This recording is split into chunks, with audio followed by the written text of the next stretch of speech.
आप सभी को राम राम। बिहार को लेकर कांग्रेस पार्टी बहुत गंभीर है और इसमें कोई गलत बात तो है नहीं। हर राजनीतिक दल को अपनी शक्ति बढ़ाने का एक कहें कि हर वक्त काम करते रहना चाहिए। बिहार में कांग्रेस पार्टी मजबूत होना चाहती है, शक्तिशाली होना चाहती है। अब वैसे तो किसी भी पार्टी के शक्तिशाली होने में कोई समस्या नहीं है, लेकिन कोई एक पार्टी शक्तिशाली होगी तो जाहिर है कि किसी न किसी पार्टी का तो वो हिस्सा लेगी। और जब गठजोड़ की राजनीति बिहार में पूरी तरह से है तो उसमें ये सवाल बड़ा हो जाता है कि आखिर कांग्रेस पार्टी ये जो कर रही है, क्या ये कांग्रेस के काम का है, इस वक्त उस गठजोड़ के काम का है जिसका वो हिस्सा है, या फिर कांग्रेस जो कुछ भी कर रही है वो एक अपना काम वो लंबे समय से करती चली आ रही है, लेकिन उसको ये नहीं पता है कि इसका परिणाम या दुष्परिणाम क्या होगा। अब कांग्रेस पार्टी की कांग्रेस वर्किंग कमेटी जो हाईएस्ट बॉडी है, सबसे टॉप पे जो लोग बैठते हैं कांग्रेस में, CWC मेंबर जिनको कहते हैं, उनकी बैठक हो रही है बिहार में। बिहार की राजधानी पटना में सदाकत आश्रम जो कांग्रेस का जिसमें मुख्यालय है, आप सबने देखा ही होगा। अभी जिस दिन प्रधानमंत्री नरेंद्र मोदी की मां को गाली देने पर जब भारतीय जनता पार्टी के कार्यकर्ता प्रदर्शन कर रहे थे, फिर लाठी डंडे चलने की नौबत आ गई थी, भाजपा के कार्यकर्ता भी अंदर घुस गए थे, फिर अंत में गेट बंद करना पड़ा था। वही सदाकत आश्रम, उसी सदाकत आश्रम में उनका कार्यालय है कांग्रेस का। अब 1940 में इससे पहले ये बैठक हुई थी, 1940। आपको लगता नहीं है, ये थोड़ा सा चौंकाने वाला नहीं है कि कांग्रेस पार्टी जिसने बिहार में इतने मुख्यमंत्री दिए, लालू राज के पहले तो वही थे ना, तो लालू जी से पहले वही मुख्यमंत्री कांग्रेस के हुआ करते थे। आखिर वजह क्या रही कि बिहार में मतलब एक CWC की बैठक नहीं हो पाई?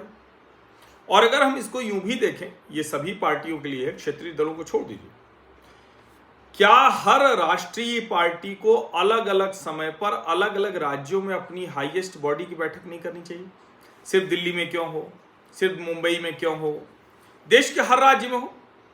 अच्छा ठीक है, जरूरी इसका मतलब ये नहीं कि हर राज्य में हर वक्त हो जाए, कोई गिनती करने के लिए नहीं, लेकिन जब आप अलग अलग राज्यों में CWC करते हैं तो उस लिहाज से भी तो आपकी जो लीडरशिप है वो एक समझ में आता है कि भाई लीडरशिप आपकी किधर जा रही है। और एक तरह से कहें तो ये नई लीडरशिप को, स्टेट की लीडरशिप को सेंटर में आने में मदद भी करता है। अब CWC की बैठकें स्वतंत्रता के बाद पहली बार हो रही है। 2023 में कांग्रेस पार्टी ने तेलंगाना विधानसभा चुनाव के पहले CWC बैठक की थी। जाहिर है तेलंगाना में सरकार आ गई, लेकिन सिर्फ CWC बैठक से तो होता नहीं। तेलंगाना में एक मोमेंटम था, केसीआर के खिलाफ बड़ा माहौल था, भारतीय जनता पार्टी कर रही थी, लेकिन अचानक वो पिछड़ गई। ये लोगों के दिमाग में चिपक गया कि के चंद्रशेखर राव और नरेंद्र मोदी एक दूसरे से मिले हुए, यानी इनके अच्छे रिश्ते हैं। अब केसीआर ज्यादातर अवसरों पर वो TRS जी थी, तेलंगाना राष्ट्र समिति, उसके बाद भारत राष्ट्र समिति हो गई थी, वो अधिकांश मुद्दों पर भारतीय जनता पार्टी के साथ रहती थी। उसका रेवंत रेड्डी जो अखिल भारतीय विद्यार्थी परिषद के कार्यकर्ता रहे, बाद में इधर आ गए और अब वो कांग्रेस के मुख्यमंत्री हैं। उन्होंने इसका लाभ उठाया तो हो गया। कोई CWC बैठक से नहीं हुआ था, लेकिन चलिए उसको उस तरह से देखें तो CWC बैठक से कम रेवंत रेड्डी जैसा नेता तो रहा, सबको समझ में आ गया भाई ये कर सकता है। अब बिहार में होगा, लेकिन बिहार में तो कांग्रेस पार्टी उस स्थिति में है नहीं। अब कांग्रेस पार्टी को तो अगर मजबूत होना है तो राष्ट्रीय जनता दल की ही कीमत पर होना है। शायद यही वजह है कि राहुल गांधी लाख पूछने के बावजूद राहुल गांधी तेजस्वी यादव का नाम नहीं लेते हैं मुख्यमंत्री के लिए। अब मल्लिकार्जुन खड़गे, सोनिया गांधी, राहुल गांधी, प्रियंका और लगभग 170 सदस्य हैं CWC के जो यहां बैठेंगे। एजेंडा क्या है? मूल एजेंडा बिहार विधानसभा चुनाव की तैयारी। अब ये तो कमाल है, विधानसभा चुनाव के लिए CWC सिर्फ बैठेगी। CWC का तो एजेंडा और बहुत कुछ होना चाहिए, उसमें विधानसभा चुनाव भी होना चाहिए, लेकिन अभी कांग्रेस के लिए बड़ा महत्वपूर्ण है।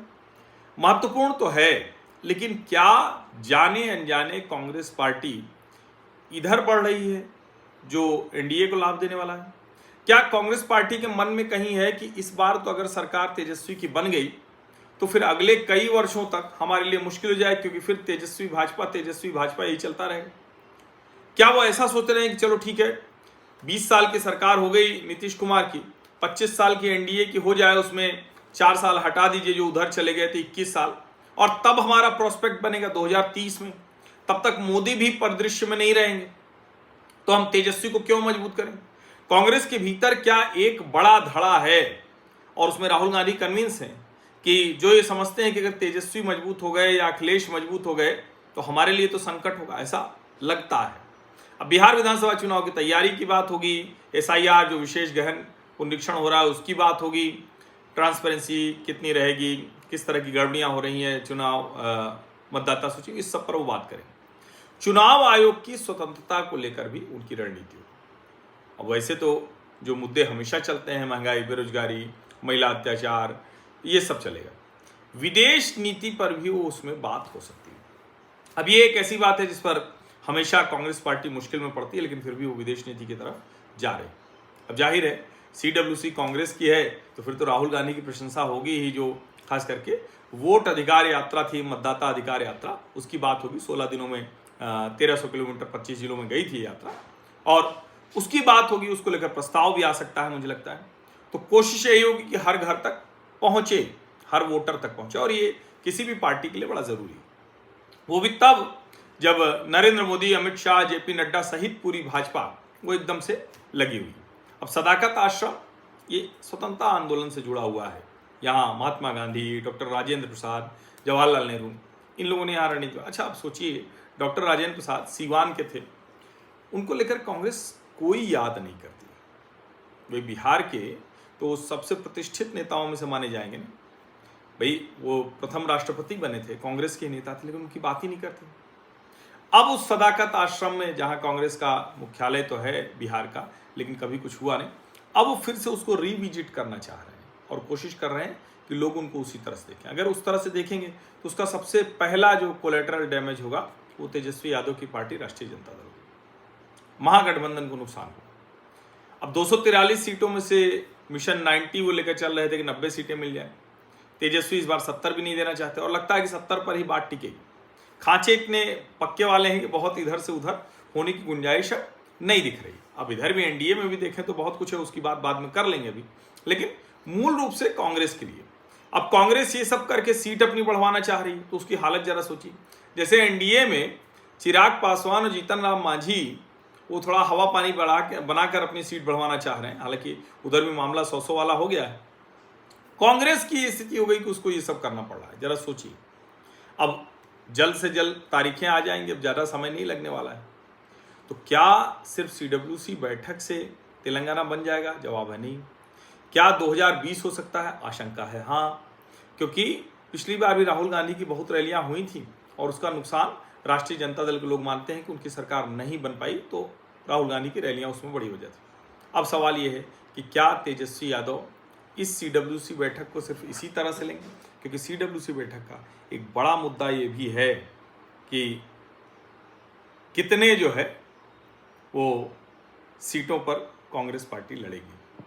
तो क्या ये ठीक लगेगा क्या तेजस्वी? और क्या राष्ट्रीय जनता दल, ये जो सीडब्ल्यूसी बिहार में हो रही स्वतंत्रता की बात पहली बार हो रही, सोचो, यानी उत्तर प्रदेश बिहार में अगर पहली बार हो रही है, कैसे हो सकता है भलाई? भाई कम से कम कुछ नहीं तो ठीक है, दिल्ली मुंबई तो अलग बात हो गई, वो तो हर कोई रहता ही। उत्तर प्रदेश है, मध्य प्रदेश है, बिहार है, राजस्थान है, गुजरात है, महाराष्ट्र है, तमिलनाडु है, कर्नाटक है, आंध्र प्रदेश है। आप उसको अब दो अलग हो गए, लेकिन कम से कम कहीं कहीं तो आप करेंगे ना, तब तो मैसेज दे पाएंगे।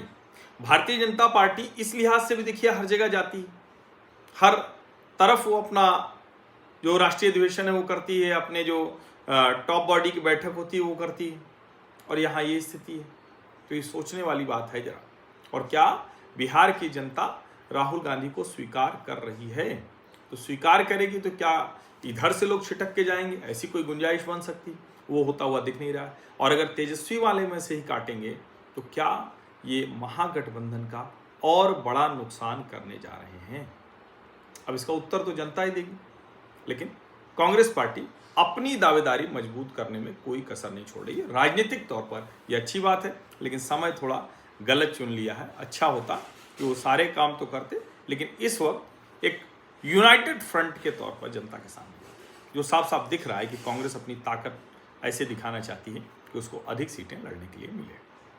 आप सभी का बहुत बहुत धन्यवाद। सब्सक्राइब अवश्य कर लीजिए, नोटिफिकेशन वाली घंटी दबा दीजिए, लाइक का बटन दबा दीजिए, अधिक से अधिक लोगों तक इस वीडियो को पहुंचा दीजिए। धन्यवाद।